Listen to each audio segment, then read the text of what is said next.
Pemirsa, puluhan orang dari lembaga swadaya masyarakat menolak deklarasi koalisi Aksi Menyelamatkan Indonesia atau KAMI di sekitaran Tugu Rengas Dengklok, Karawang, Jawa Barat. Aksi sempat memanas saat massa berusaha mendatangi lokasi deklarasi.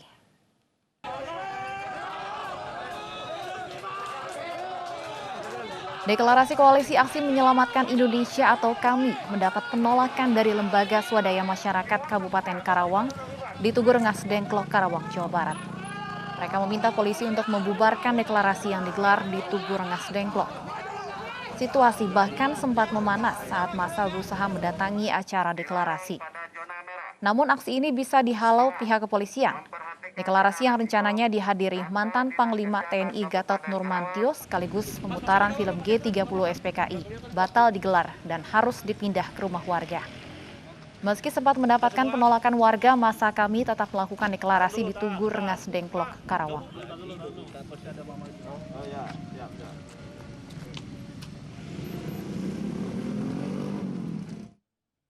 Pemirsa, hari ini tepat 55 tahun Gerakan Pengkhianatan Partai Komunis Indonesia. Tahun ini isu seputar PKI justru santer soal penayangan film G30 SPKI besutan Arifin C. Nur. Pemerintah akan menindak tegas acara nonton bareng film ini jika melanggar protokol kesehatan.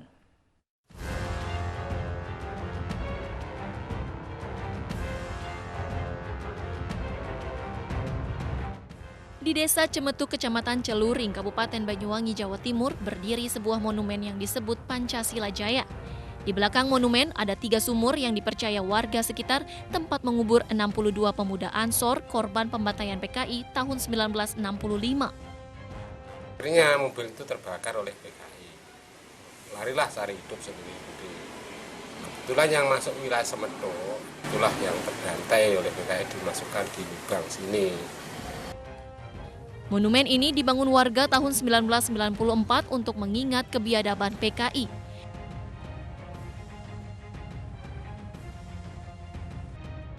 Di Jakarta ada lubang buaya simbol kekejaman PKI. Peristiwa pembantaian Dewan Jenderal yang kemudian dimasukkan ke lubang buaya diangkat juga dalam film besutan Arifin C. Nur berjudul Pengkhianatan G30 SPKI. Belakangan setelah 55 tahun berlalu, film G30 SPKI kembali jadi perbincangan. Polemik justru muncul, apakah masyarakat harus menonton atau tidak. Wakil Ketua DPR menilai tak ada aturan harus menonton atau tidak, tapi ia menganggap film G30 SPKI sangat baik bagi generasi muda untuk belajar sejarah masa lalu. Sampai dengan sekarang itu tidak ada aturan yang mengatur kewajiban nonton film G30 SPKI. Tetapi juga nggak ada aturan yang kemudian melarang menonton G30 SPKI. Nah, karena itu sejarah, ya boleh-boleh saja kemudian untuk menjadi bahan masukan, terutama generasi muda ya yang belum tahu. Senada, Menko Polhukam Mahfud MD bilang pemerintah tidak melarang masyarakat menonton. Begitupun sebaliknya, tak ada kewajiban pengelola stasiun televisi menyiarkan sebagaimana terjadi di era Orde Baru. Pemutaran film itu boleh, tidak ada yang melarang. Pemerintah tidak melarang, tapi juga tidak mewajibkan. Jadi silakan aja televisi yang merasa ingin menayangkan dan punya kontrak dengan pemegang hak siar, silakan. Meski tak ada aturan melarang, tapi pemerintah memperingati acara nonton bareng film PKI akan dibubarkan jika melanggar protokol kesehatan, mengingat saat ini Indonesia sedang perang dengan virus corona. Polemik penayangan film G30 SPKI kali ini muncul setelah mantan Panglima TNI Jenderal Purnawirawan Gatot Nurmantio mengirim surat ke Presiden Jokowi agar meminta TVRI menayangkannya. Bahkan beberapa hari sebelum mengirim surat, Gatot yang kini Presidium Koalisi Aksi Penyelamatan Indonesia sempat bicara ke publik ada informasi akan dicopot dari Panglima TNI jika tetap menyelenggarakan nonton bareng film G30 SPKI tahun 2017.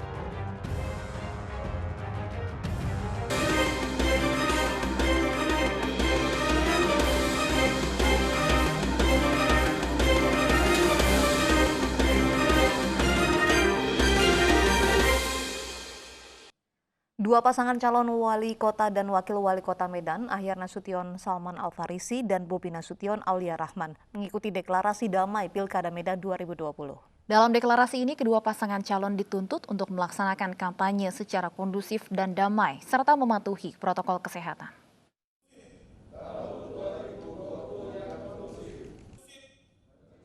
Deklarasi damai pemilihan wali kota dan wakil wali kota Medan 2020 dihadiri pasangan calon nomor urut 1 Ahyar Nasution Salman Al-Farisi dan pasangan nomor urut 2 Bobi Nasution Aulia Rahman.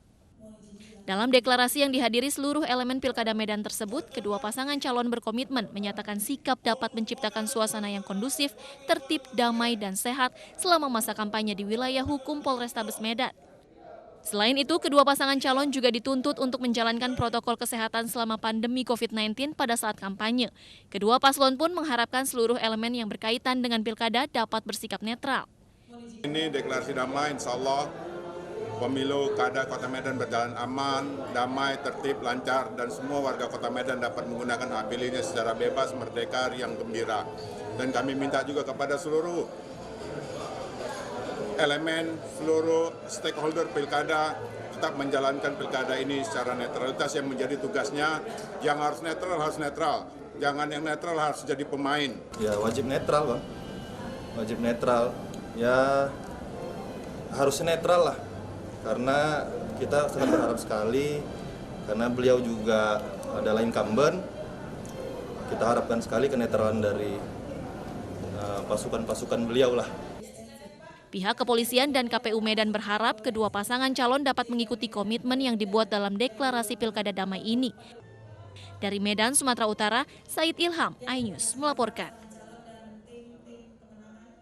Kampanye pasangan calon kepala daerah tahun ini lebih banyak menggunakan media sosial. Pandemi COVID-19 memaksa tatap muka dibatasi.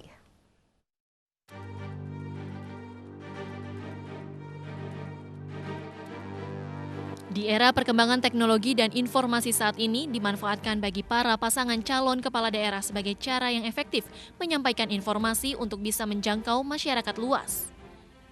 KPU sebagai penyelenggara Pilkada 2020 melarang setiap paslon berkampanye dengan menggelar kegiatan sosial, olahraga, dan hiburan seperti konser musik di masa pandemi COVID-19.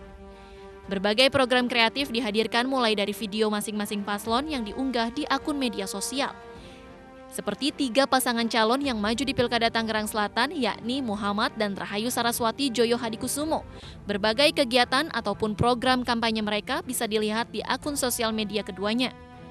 Begitu pula dengan lawannya Benyamin Daphni, Pilar Saga Ihsan, dan Siti Nur Azizah Ruhama Ben, yang juga memanfaatkan teknologi untuk berkampanye.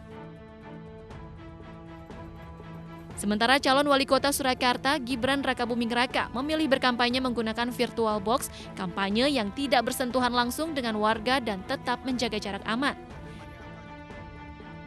Sementara rivalnya, FX Suparjo justru memilih bertatap muka langsung dengan masyarakat saat berkampanye dibantu relawan untuk mempromosikan program kerja dengan tetap memperhatikan protokol kesehatan sesuai anjuran KPU. Tim Liputan iNews melaporkan.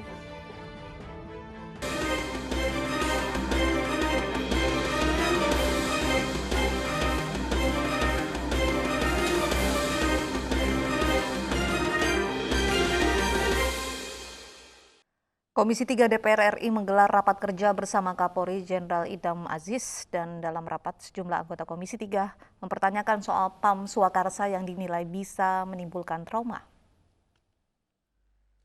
Dalam rapat kerja bersama Kapolri Jenderal Idam Aziz, sejumlah anggota Komisi 3 DPR RI mempertanyakan soal rencana PAM Swakarsa yang dinilai bisa menimbulkan trauma.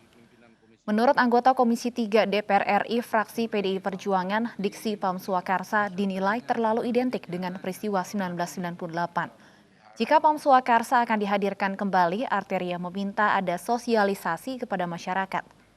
Sementara anggota Komisi 3 DPR fraksi Partai Gerindra Habibur Rahman menyebut konsep PAM Swakarsa identik dengan demonstrasi 1998. Ia pun meminta penggantian nama agar tidak menimbulkan trauma. Atas pertanyaan ini, Kapolri mengaku akan menjawabnya secara tertulis. Ini diksi PAM Swakarsa ini bagi kami-kami yang mengikuti dan mengalami peristiwa 98, Pak. Ini memang agak sensitif, Pak. Karena PAM Swakarsa zaman dulu dipakai untuk menggebuk, Pak, aksi-aksi dan kegiatan demokrasi. Kalau dihadirkan kembali mungkin juga harus dilakukan sosialisasi yang lebih baik lagi. Tentu kita menentang kalau Pam Swakarsa ini seperti 98. Itu untuk melawan kelompok reformasi. Sebagian bersenjata. Jelas ya, kami waktu itu juga ada di lapangan gitu kan. Di blok Pam Swakarsa terjadi bentrokan dan lain sebagainya. Itu konsep.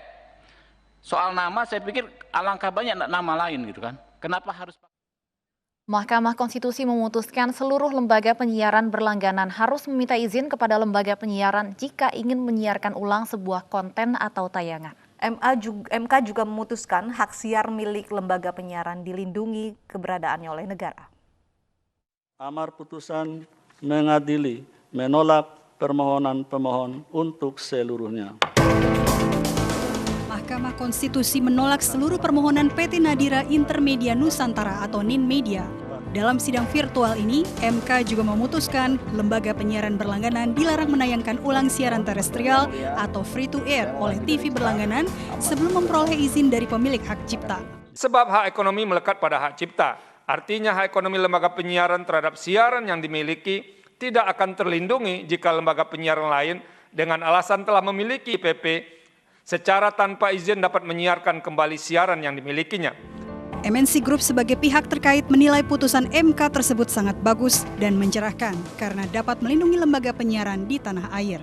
Negara memberikan perlindungan kepada lembaga penyiaran yang memiliki siaran, gitu. Jadi di sini ditegaskan oleh MK bahwa perlindungan kepada lembaga penyiaran untuk hak siarnya itu memang memang diberikan oleh negara, gitu. Itu yang pertama. Lalu kedua, LPS dapat memberikan izin kalau ada pihak-pihak yang mau menyiarkan, gitu. Jadi wajib hukumnya siapa yang mau menyiarkan untuk meminta izin. Putusan MK ini harus dihargai dan dilaksanakan oleh seluruh pihak yang berkepentingan dengan industri penyiaran. Sebab dengan menghormati hak cipta, maka akan melindungi pemilik konten dan lembaga penyiaran. Tim Liputan iNews melaporkan. Terdakwa kasus narkoba Ailuna Putri alias Lucinta Luna divonis 1 tahun 6 bulan penjara dan denda 10 juta rupiah. Kami hadirkan informasi selengkapnya usai jeda berikut.